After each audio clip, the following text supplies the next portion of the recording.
Selamat hari Minggu, umat yang terkasih. Pada hari ini kita memasuki Minggu Prapaskah ketiga dengan tema Pertobatan sebagai Gaya Hidup yang dilayani oleh Pendeta Dani Purnama dari BPMS GKI. Mari kita siapkan hati kita untuk menyembah Tuhan. Mari kita bersatu teduh.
Umat Tuhan yang kekasihi, 3 lilin telah menyala, petanda waktu kita untuk telah memasuki Minggu Prapaskah ketiga.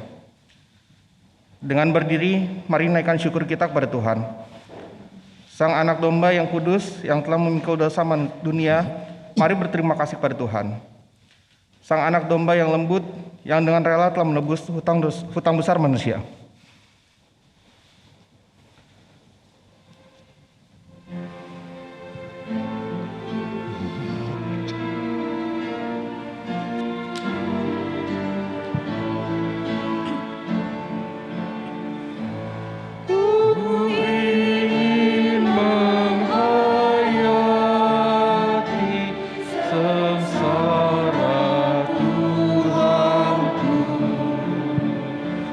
So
Pertolongan kita adalah dalam nama Tuhan yang menjadikan langit dan bumi.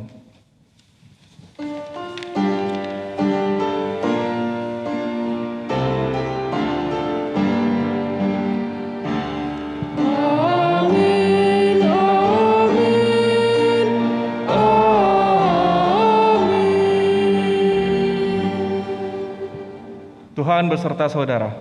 Dan beserta saudara juga.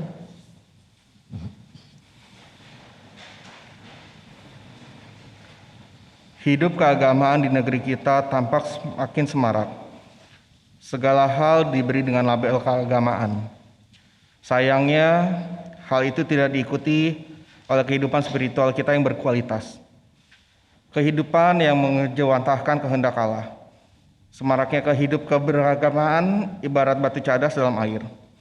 Basah di luar tapi tidak meresap sampai mendalam.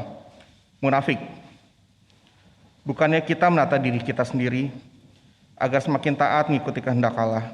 Kita malah sibuk menilai, bahkan menghakimi orang hidup dengan agama lain. Maka penghukuman sesungguhnya telah menanti. Di minggu Prapaskah ketiga ini diperdengarkan seruan agar kita setiap orang segera mencari Tuhan melalui tema pertobatan sebagai gaya hidup.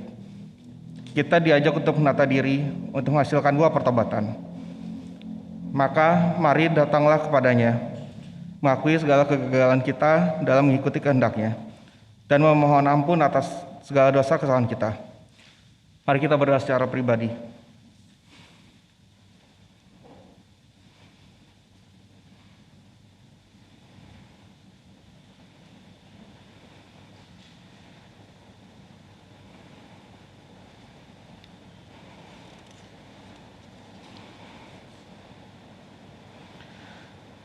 Bapa yang rahmani, betapa besar kasih-Mu atas kami.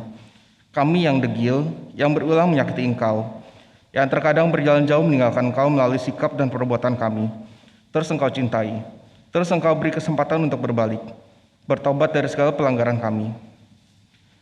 Bapa yang rahmani, kami mengakui bahwa kami sedikit sekali menghasilkan buah pertobatan. Kami kadang lebih sibuk menilai, bahkan menghakimi sesama kami.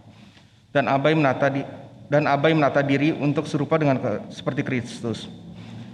Kami meremehkan mereka yang kami pandang berdosa padamu, dan justru gagal meningkatkan kualitas hidup beriman kami sebagai tanda pertobatan yang semestinya terus terjadi.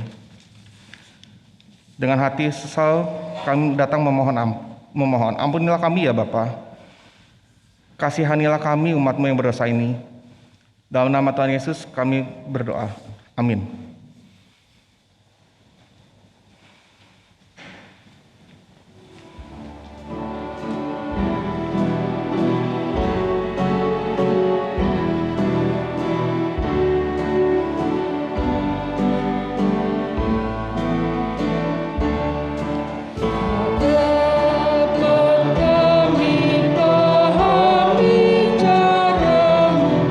Menjawab derita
Bagi setiap kita yang telah datang kepada Tuhan untuk mengakui dosa dan memohon pengampunan, dengarkanlah berita anugerah dari Tuhan sebagaimana tercatat dalam 1 Petrus 1 ayatnya ke-18 sampai 19. Sebab kamu tahu bahwa kamu telah ditebus dari cara hidupmu yang sia-sia, yang kamu warisi dari nenek moyangmu itu, dan bukan dengan barang fana, bukan pula dengan perak atau emas, melainkan dengan darah yang mahal, yaitu darah Yesus Kristus, yang sama seperti darah anak domba, yang tidak bernoda dan tidak bercacat. Di dalam Kristus engkau telah diampuni. Damai Kristus bagimu.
Mari saudara-saudara kita berdoa memohon pertolongan Roh Kudus ketika kita akan membaca dan merenungkan firman Tuhan.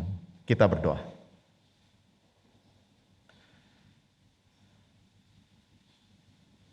Ya Bapa, kami bersyukur pagi ini kami boleh merasakan rahmat Tuhan yang baru, yang membuat kami boleh menikmati pagi hari ini, dan boleh juga kami bersiap bahkan mengikuti ibadah ini.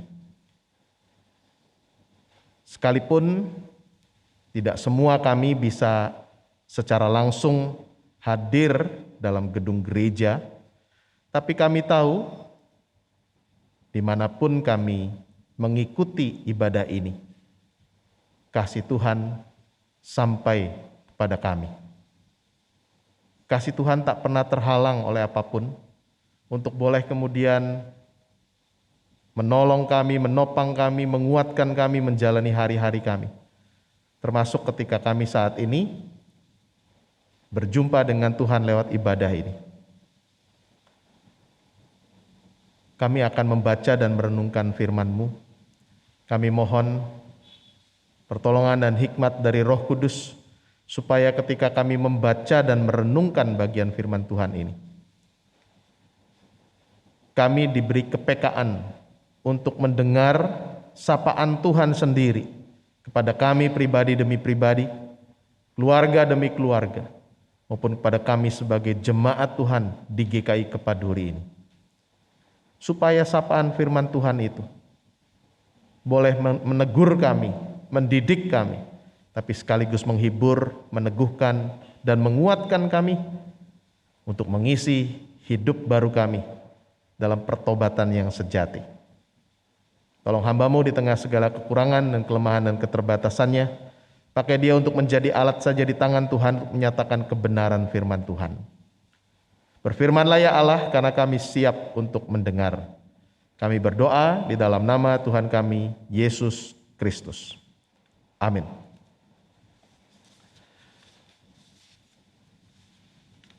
Injil Tuhan kita Yesus Kristus menurut Lukas 13 ayat 1 sampai 9. Lukas 13 ayat 1 sampai 9.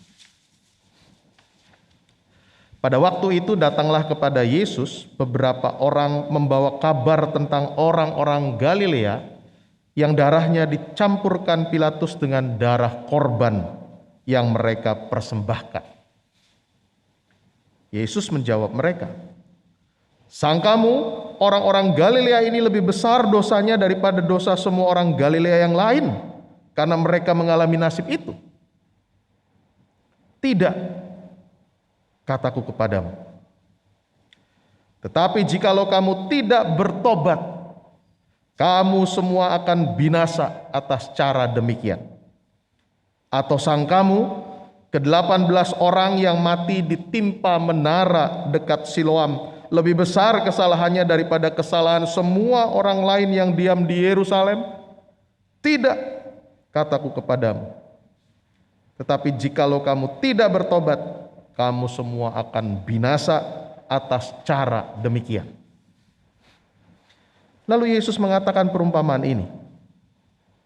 Seorang mempunyai pohon ara yang tumbuh di kebun anggurnya, dan ia datang untuk mencari buah pada pohon itu, tetapi ia tidak menemukannya. Lalu ia berkata kepada pengurus kebun anggur itu, "Sudah 3 tahun aku datang mencari buah pada pohon ara ini dan aku tidak menemukannya.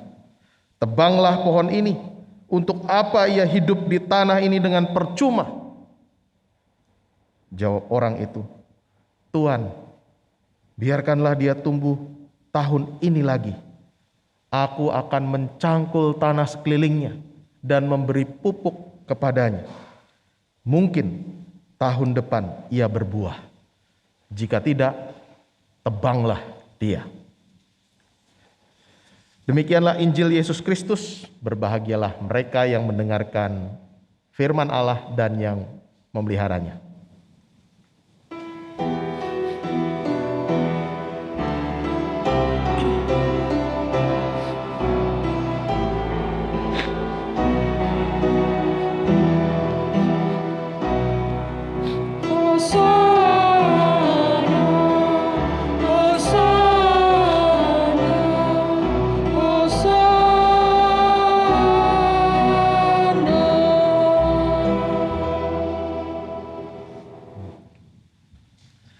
Saudara-saudara, seorang yang namanya Kenda Krisidin ini pernah menulis yang namanya fake Christian.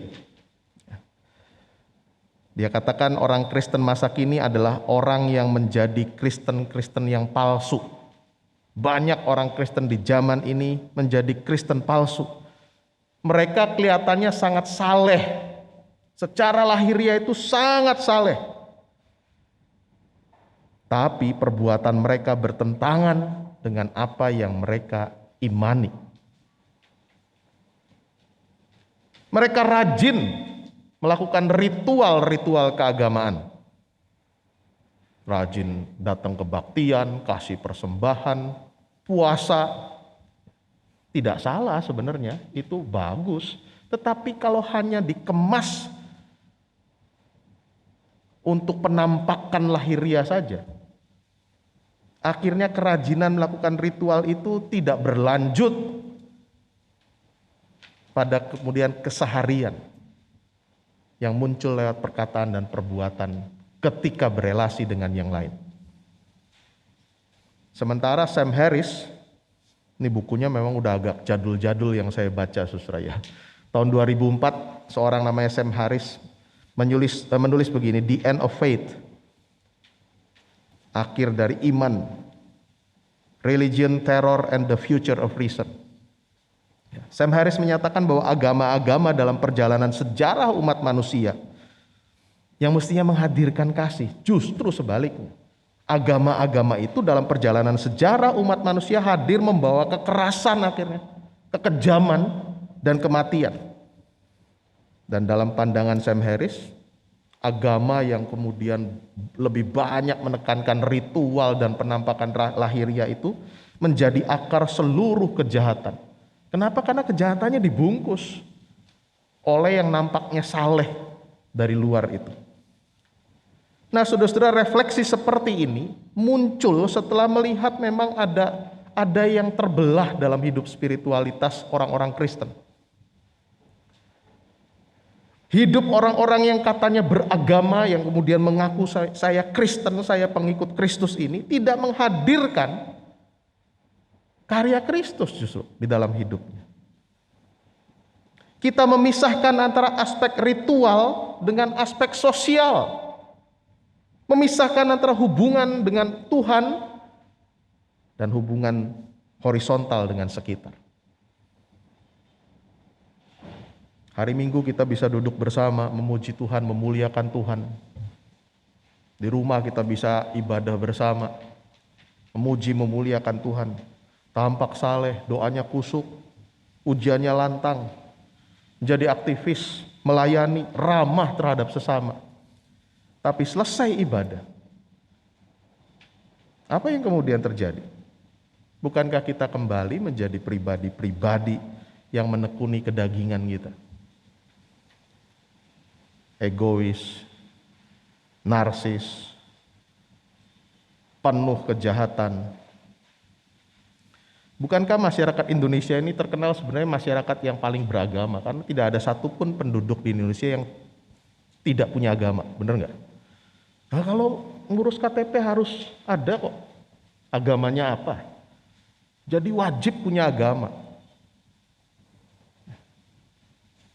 Masyarakat kita itu terkenal religius.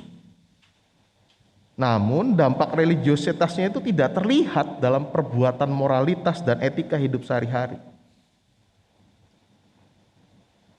Tadi di dalam kata pembuka, religiositas semacam itu seperti batu cadas yang ada di dalam air. Luarnya basah, tapi air itu tidak meresap ke dalamnya. Nah, itu yang namanya munafik.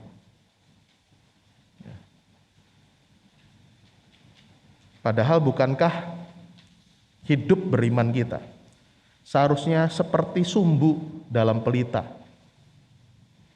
Sumbu kompor, kalau anak sekarang mungkin nggak tahu kompor sumbu itu ya, saudara ya. Tapi kita mestinya tahu tuh.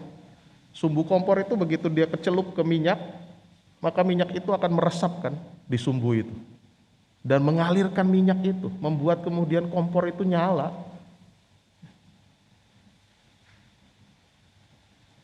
Mana lebih banyak? Kita ini Kristen gaya batu cadas tadi, tampak luarnya basah tapi dalamnya sebenarnya kering, ya. Atau gaya sumbu yang mengalirkan minyak itu menjadi sumber kemudian menerangi yang lain. Hari ini saudara, teks Alkitab yang kita baca diawali dengan datangnya beberapa orang dengan kabar yang menyentak hati. Ada malapetaka yang menimpa orang-orang Galilea. Apa malapetakanya? Darah mereka tercurah dan kemudian tercampur dengan darah korban persembahan yang mereka bawa. Tragis saudara ya. Rupanya terjadi penganiayaan dan pembunuhan terhadap beberapa orang Galilea saat mereka justru sedang mempersembahkan korban di rumah Tuhan. Bagi beberapa orang peristiwa ini menjadi sebuah ironi.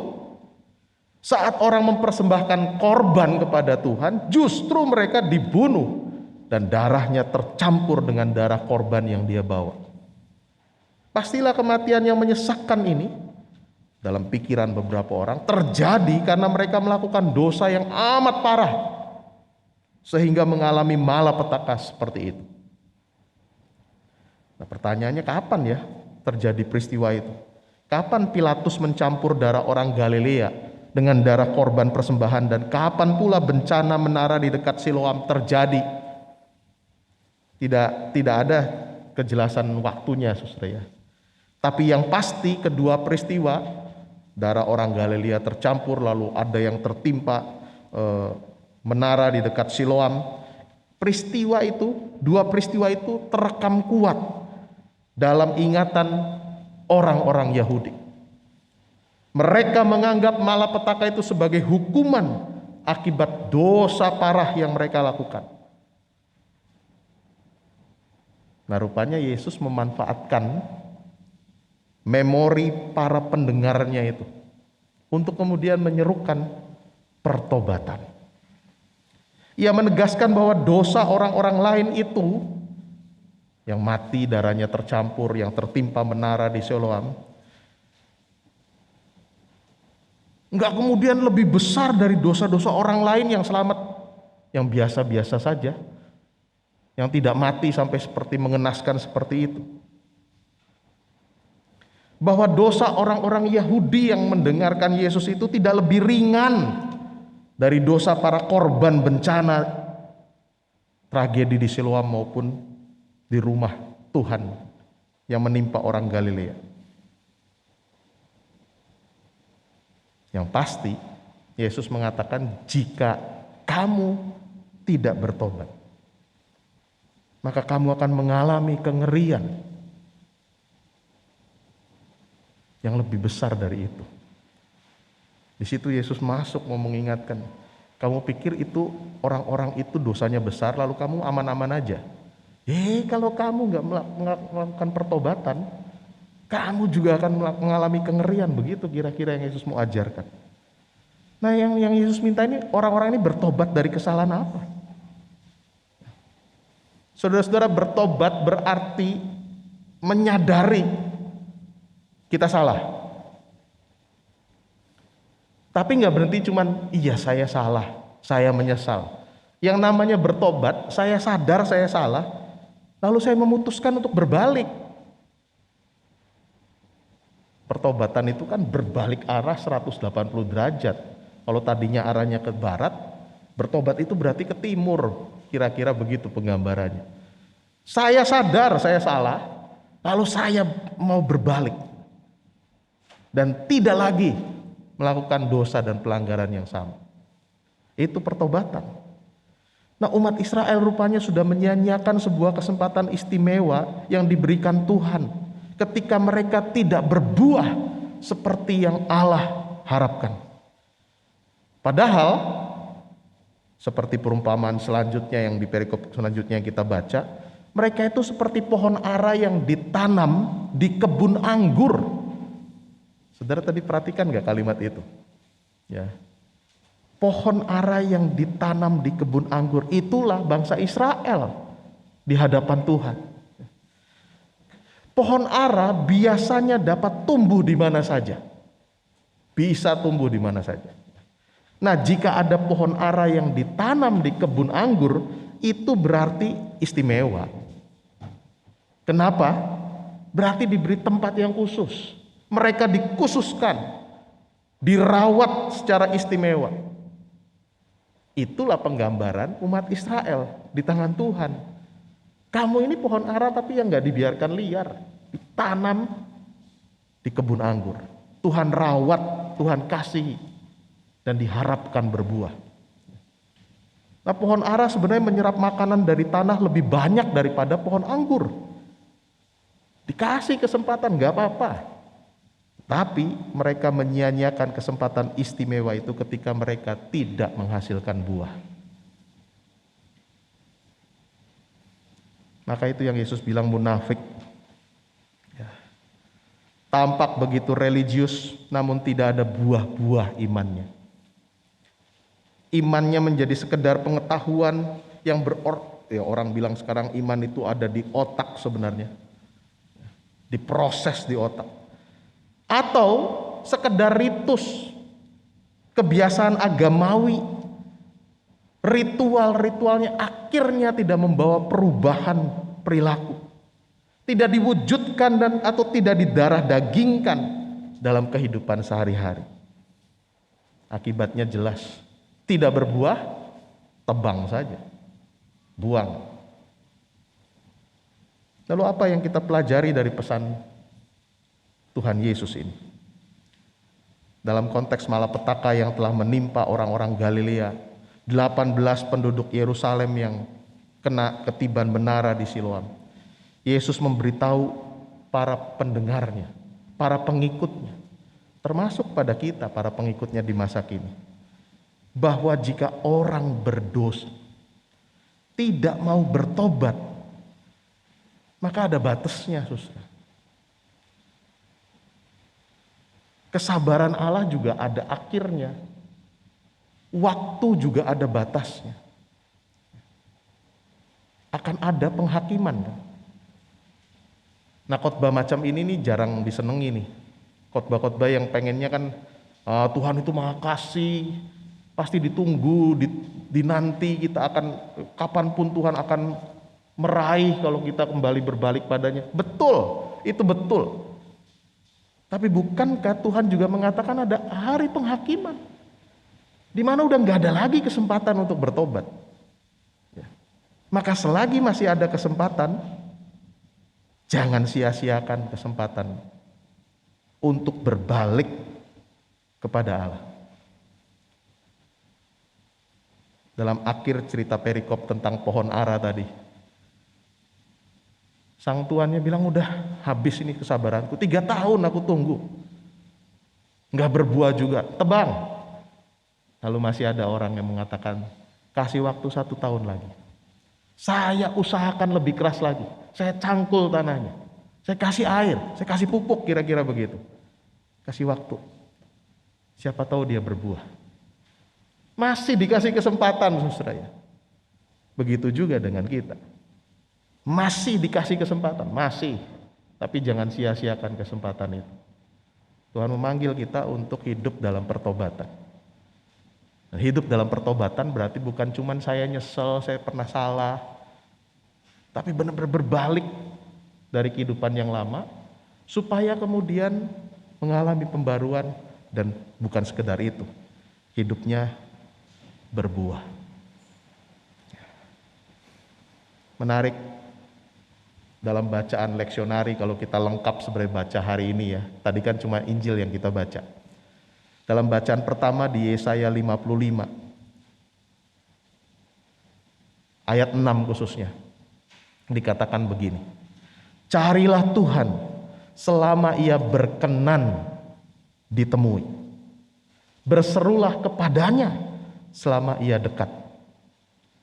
Carilah Tuhan selama dia masih berkenan loh ditemui, karena ada waktunya, udah nggak bisa itu ketemu, tapi udah bukan lagi sebagai juru selamat, sebagai hakim yang udah nggak bisa apa-apa di waktu itu, saudara. Nah, dalam perjanjian lama tampak upaya manusia untuk mencari Tuhan. Rindu banget dekat dengan Tuhan. Upaya manusianya sangat besar. Nah, yang sebaliknya kemudian terjadi setelah Kristus hadir. Setelah Yesus berkarya di tengah dunia ini. Zaman perjanjian baru. Bukan lagi usaha manusia yang mencari Tuhan. Karena Tuhan tahu nggak mungkin manusia bisa menemuinya. Terhalang oleh dosa. Maka dia yang datang mencari. Dia yang memberi kesempatan untuk ayo balik. Tuhanlah yang dengan setia mencari dan menemukan yang terhilang dan tersesat.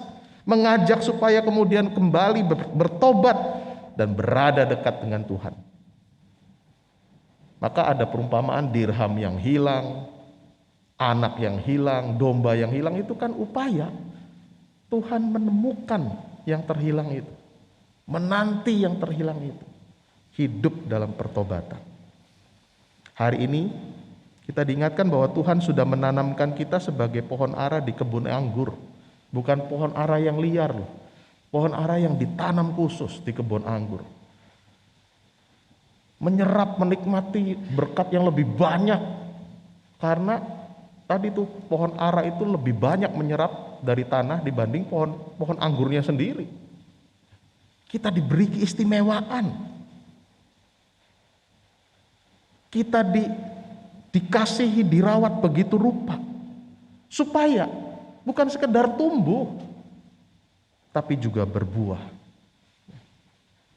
Maka jangan ulangi ibadah-ibadah semu. Umat pilihan pertama orang Israel. Mereka tampak saleh, tapi kerap tak berbuah bagi sesama. Sehingga Tuhan kemudian memanggil mereka untuk bertobat. Coba renungkan dalam kehidupan saudara.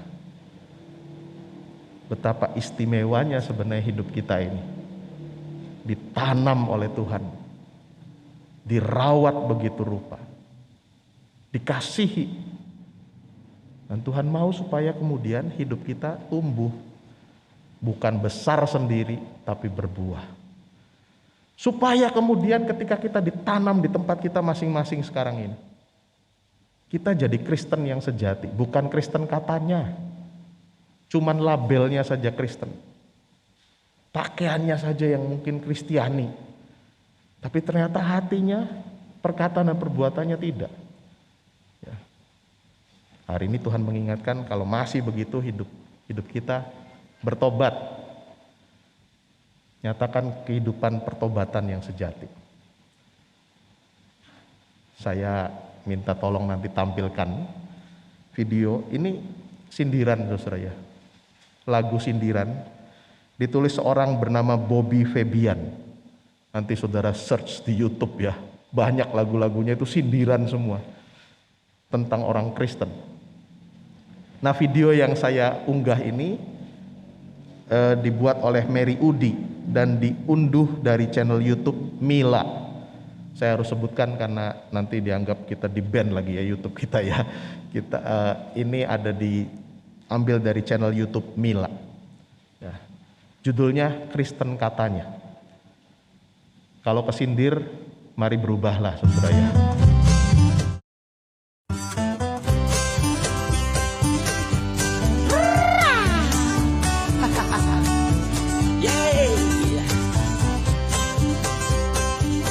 Mana? Apa bilang? Kutanya hari Sabtu kamu kemana? Ke gereja. Kutanya hari Minggu kamu kemana? Ke gereja. Tiap minggu kamu pergi ke gereja, tapi mengapa hidupmu nggak berbeda? Tiap minggu kamu pergi ke gereja, tapi hati dan mulutmu nggak dijaga. Kutanya hari Senin kamu kemana? Kebaktian. Kutanya hari Selasa kamu kemana? Kebaktian. Hampir tiap hari kamu kebaktian, tapi mengapa nilaimu berantakan? Hampir tiap hari kamu kebaktian, tapi mengapa prestasimu pas-pasan? Kutanya Rabu kamu Kamis, Jumat kemana? Persekutuan, Ku tanya Rabu, Kamis, Jumat kemana? persekutuan, Tiap hari kamu pergi persekutuan, tapi bisnis tipu kiri kanan. Tiap hari kamu pergi persekutuan, tapi korupsi kolusi terus jalan.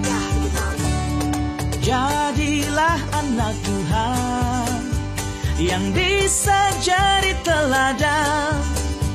Jangan cuma rajin kebaktian, jangan cuma rajin persekutuan, tapi lebih penting melakukan firman agar nama Tuhan dipermuliakan.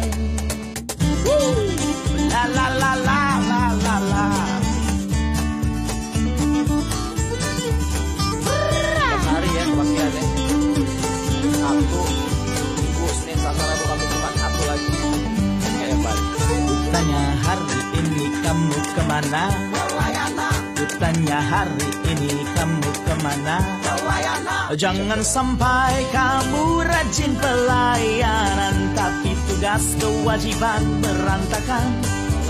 Jangan sampai kamu rajin pelayanan, tapi keluargamu awut-awutan. Nah loh, Jangan sampai kamu rajin pelayanan hanya untuk cari gebetan. nah yang muda-muda nih. Jangan sampai kamu rajin pelayanan karena amplop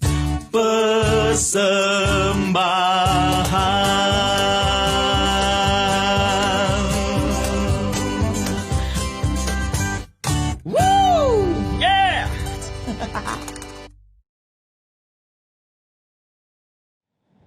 Mari saudara, dalam hidup ini, tema hari ini mengatakan kan pertobatan sebagai gaya hidup. Hidup baru yang sudah Tuhan berikan pada kita, kesempatan yang Tuhan sudah berikan pada kita. Tuhan mau supaya kita bertumbuh dan kemudian berbuah.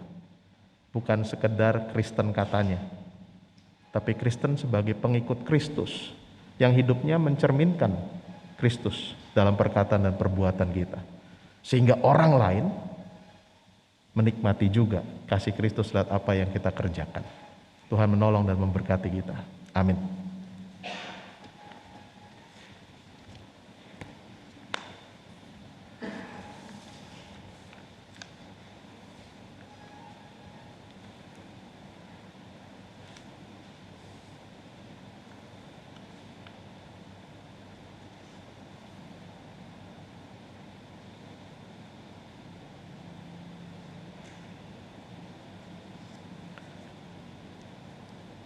Kesaksian pujian oleh vokal grup Komisi Kesenian dan Liturgi.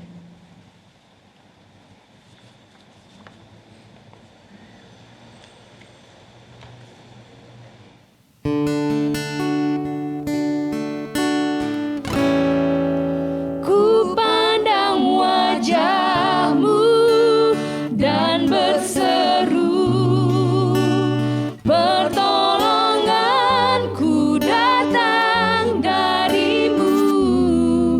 Peganglah tanganku, jangan lepaskan. Kaulah harapan dalam hidupku.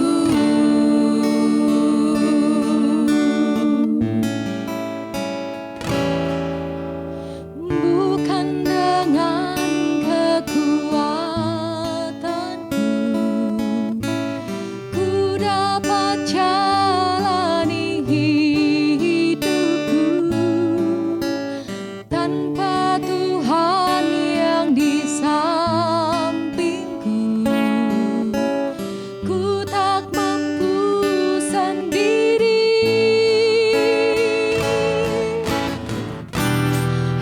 Engkaulah kuatku yang menopangku. Ku pandang wajahmu dan berseru, pertolonganku datang darimu.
Bapak Ibu diundang untuk berdiri.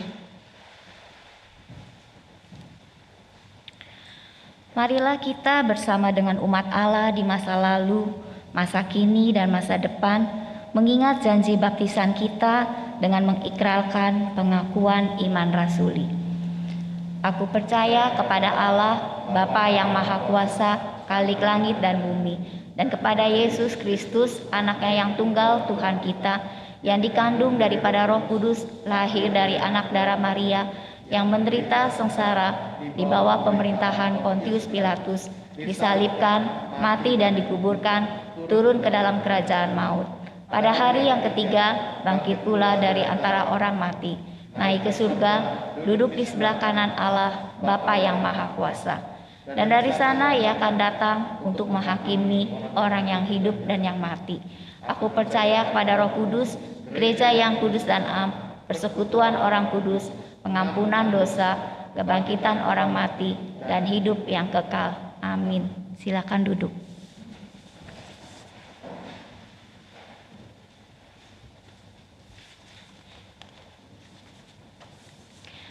Selama Minggu Prapaskah ini kita diajak untuk berbagi kasih kepada orang-orang yang membutuhkan bantuan. Kita akan mendoakan mereka dalam doa-doa syafaat kita selama seminggu ini. Kita juga dapat memberikan dana bantuan dengan mengirimkan ke rekening GKI Kepaduri dengan menambahkan nominal Rp22 dalam sumbangan kita, misalkan Rp10.022. Pada minggu ini kita mengumpulkan dana untuk diberikan kepada Yayasan Kasih Orang Tua dan Peduli Anak Penil. Dalam Yayasan Kasih Orang Tua dan Peduli Anak Penil ini ada banyak opa dan oma yang tinggal bersama. Kondisi kesehatan mereka tidak terlalu baik. Ditambah dengan adanya pandemi ini membuat kehidupan opa dan oma semakin sulit. Sebentar kita akan menyaksikan video tayangan dari Yayasan Kasih Orang Tua dan Peduli Anak Penil.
Ini kegiatan Oma Opa setiap pagi. Mereka makan snack jam 9 sambil nonton televisi bersama-sama dengan rekan-rekan yang lain. Mereka ada 25 Oma dan Opa. Sebenarnya 26, tapi satu lagi diambil keluarga. Jadi mereka ada 25 Oma dan Opa. Mereka nonton sambil snack yang lagi mau dibagikan.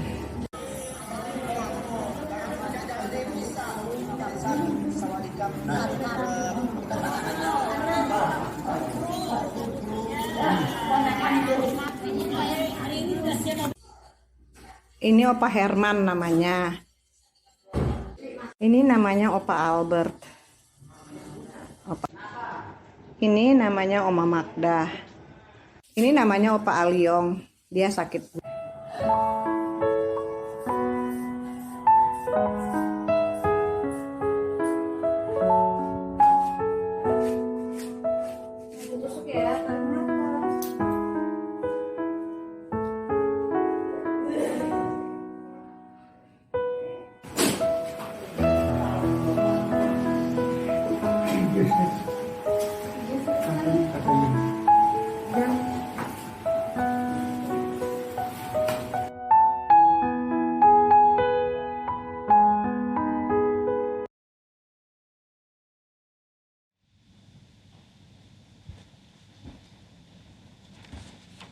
Mari saudara-saudara kita menaikkan syafaat kita.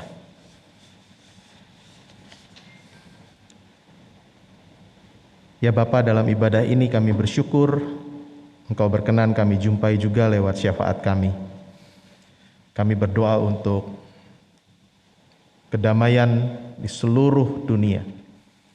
Hari-hari ini kami miris dan mendengar kabar mengenai peperangan yang terjadi di Ukraina di tengah pandemi yang masih belum usai.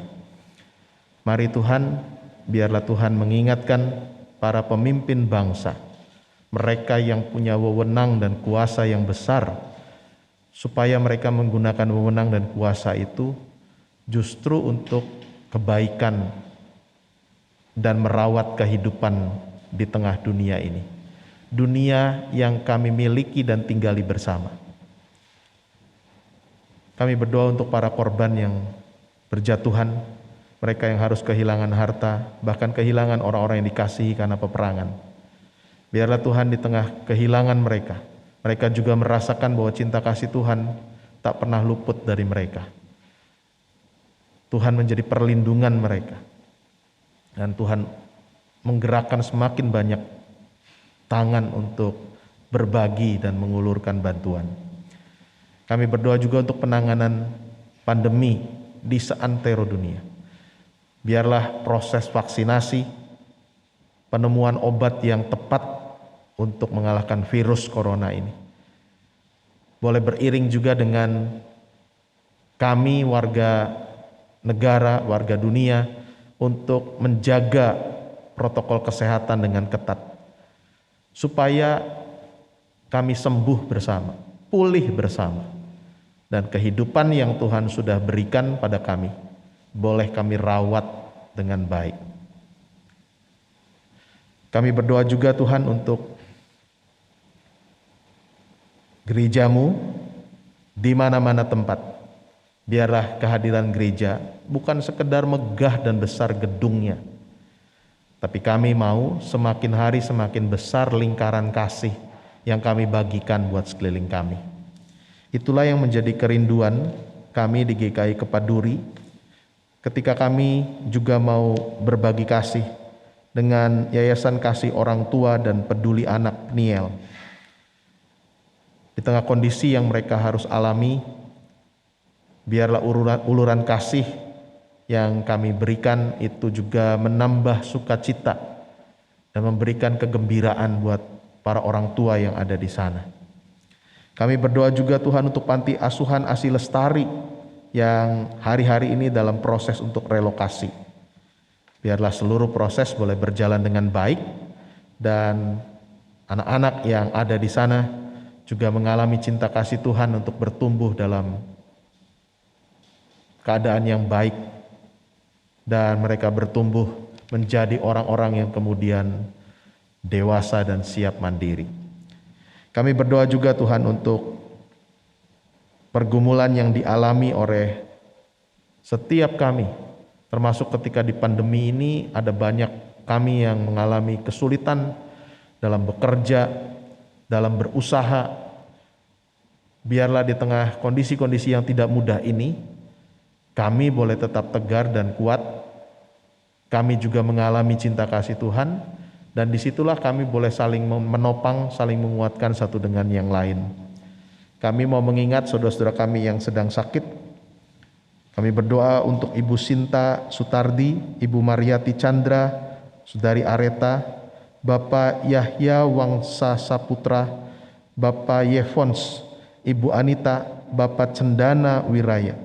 Kami juga berdoa untuk Bapak Heri Setiawan, Ibu Lesnarti, Bapak Samhudi Chandra, Bapak Henrianto Wibowo, Bapak Ahmad Arifin, dan Ibu Resmida Hutagalung. Di tengah sakit mereka, Tuhan berkarya melalui tangan para dokter, melalui obat-obatan yang dikonsumsi, melalui terapi yang dilakukan, dan terutama Tuhan bekerja lewat perawatan penuh cinta kasih dari keluarga. Sehingga saudara kami ini mengalami betul bahwa Tuhan tidak pernah meninggalkan mereka dan kesembuhan pemulihan dari Tuhan juga boleh mereka alami. Kami mau mengingat Bapak Yohanes Rahmat kasih kami.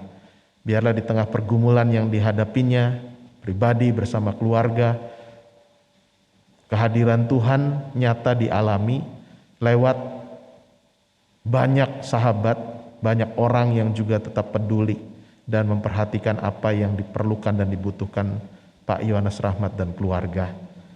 Kami juga mau berdoa Tuhan buat saudara-saudara kami yang minggu ini berulang tahun. Biarlah 1 tahun pertambahan usia, berarti Tuhan juga menambahkan hikmat, bijaksana, kesabaran, rahmat Tuhan, supaya kemudian saudara-saudara kami yang berulang tahun ini,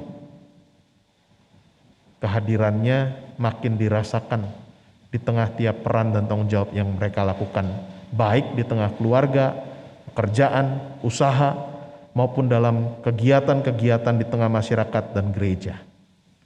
Tuhan, kami akan memasuki minggu yang baru.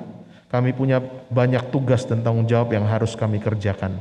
Kami mohon tuntunan dan perlindungan Tuhan, supaya kami mampu mengerjakan tiap tugas tanggung jawab kami sesuai peran kami masing-masing dengan optimal dan berhasil. Hasilnya mau kami persembahkan untuk memuliakan nama Tuhan dan jadi berkat buat sesama kami. Inilah syafaat kami ya Allah. Kami naikkan doa kami ini hanya di dalam nama Tuhan kami Yesus Kristus yang sudah mengajar kami berdoa demikian.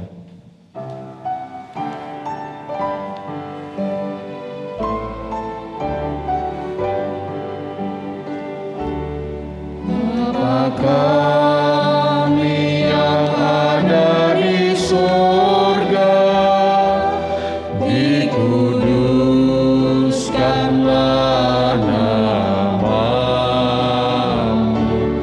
datanglah kerajaanmu, jadilah kehendakmu di bumi seperti di sorga. Berilah kami kadar hari ini makanan kami yang secukupnya, dan ampuni kesalahan kami seperti kami ampuni yang lain, dan jauhkan kami dari pencobaan, lepaskanlah kami dari yang jahat, sebab Engkau yang punya kerajaan serta kuasa dan kemuliaan sampai selama-lamanya.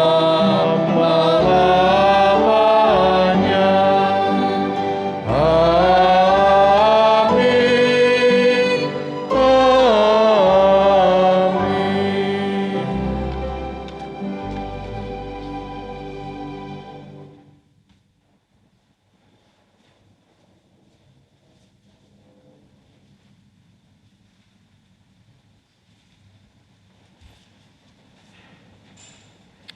Umat Tuhan yang dikasihi, salah satu wujud pertobatan adalah kegirangan dalam mempersembahkan diri kepada Tuhan yang terus-menerus memberi kesempatan untuk bertobat.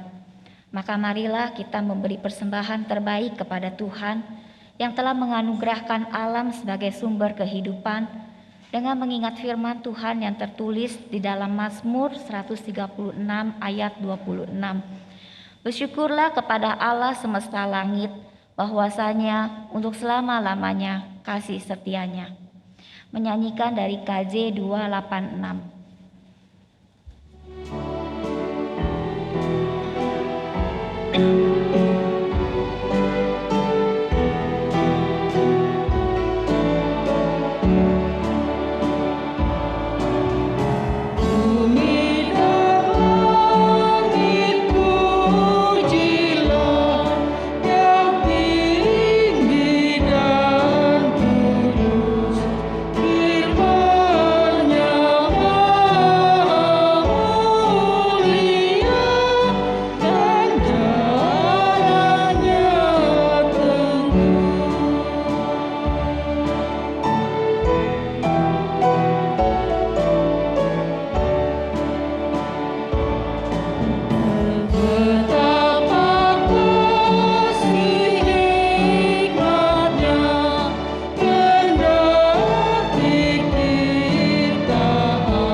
Mari kita berdoa.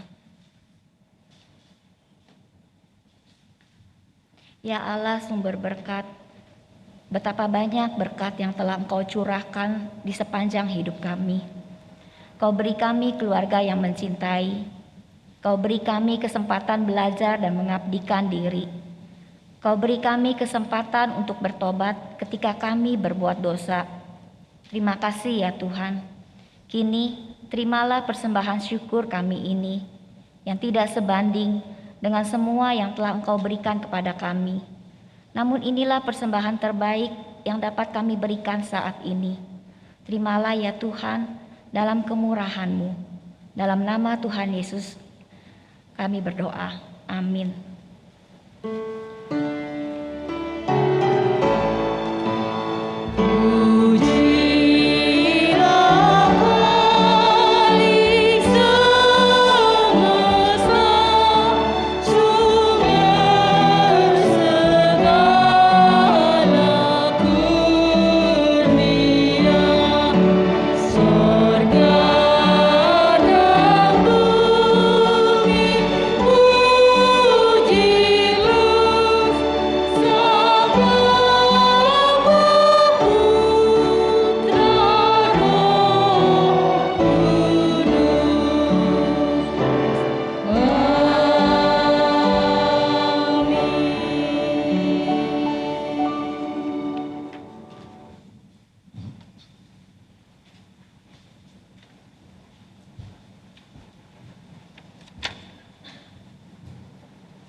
Umat yang Tuhan kasihi, kesempatan bertobat terus Tuhan sediakan.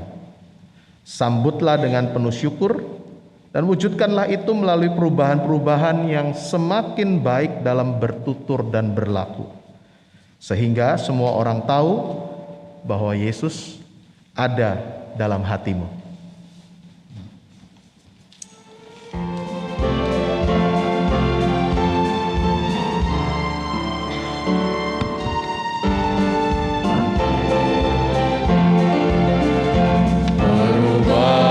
Besar di kehidupanku sejak Yesus di hatiku, di jiwaku bersinar terang yang cerlah sejak Yesus di hatiku, sejak Yesus di hatiku, sejak Yesus di hatiku. Jiwaku bergemar bagai ombak besar sejak Yesus di hatiku.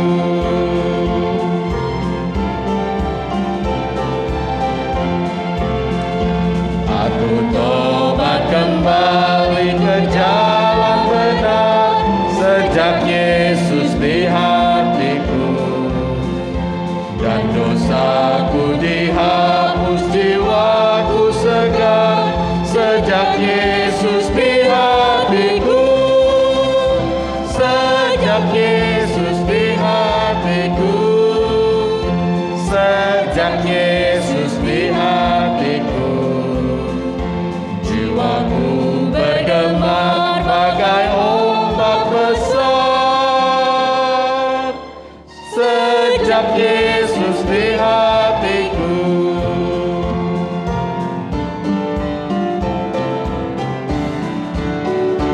Aku rindu pergi ke tempat Tuhanku sejak Yesus di hatiku.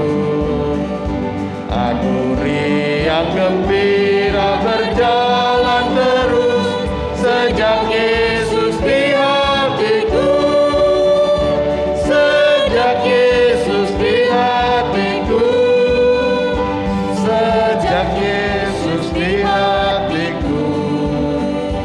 Jiwaku bergemar bagai ombak besar sejak Yesus di hatiku.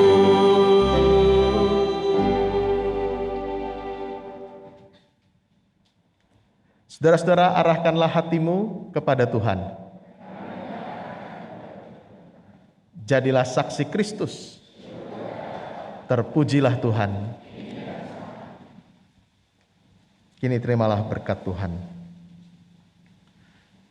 Kiranya anugerah Bapa meneguhkan tekadmu untuk terus hidup sesuai kehendak-Nya. Kiranya kasih Tuhan Yesus memberimu keberanian untuk menjalani hidup dalam kebenaran. Kiranya Roh Kudus terus membimbingmu untuk mewujudkan perubahan-perubahan yang baik sebagai wujud dari pertobatan terus-menerus. Dan sampai kita bertemu kembali, kiranya kasih dan persekutuan Allah Bapa, Anak dan Roh Kudus menyertai saudara sekalian. Amin.